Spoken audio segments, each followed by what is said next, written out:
Good morning, ma'am. Could you please suggest some important editorials to read today? Yes, absolutely. There's a very important editorial in The Hindu's opinion section today. So come, let's have a look.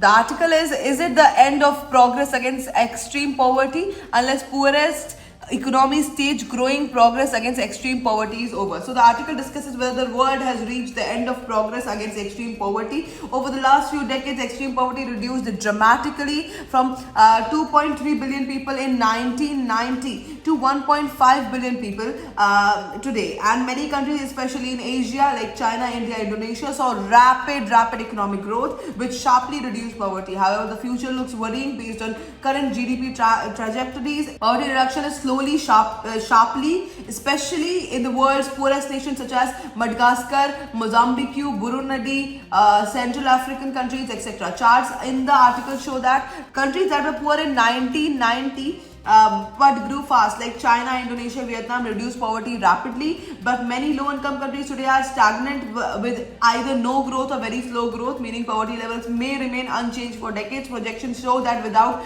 faster economic growth, extreme poverty will not decline significantly by 2030 or 2040.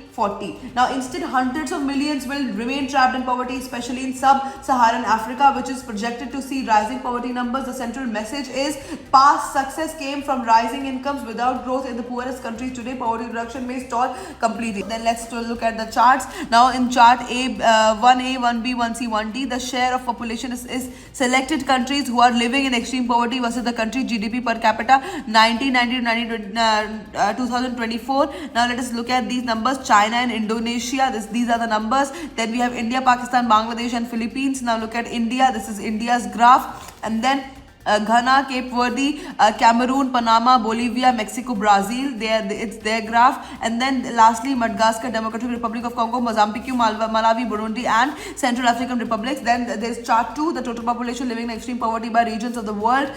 This is what chart 2 says. Now let us look at the UPSC relevance of the topic. So it's important for GS paper 1, which is economic development trends and global poverty reduction. Then we have GS paper 2. Again, it becomes very important. For GS paper 2, it becomes very important for governance and social justice, poverty as a multi-dimensional challenge. And then GS paper 3, it becomes very important for Indian economy. And then essay, ethics, it becomes very important. If you want to understand the editorial in great detail, please go watch our DNA video. And that's it for today. Thank you for watching.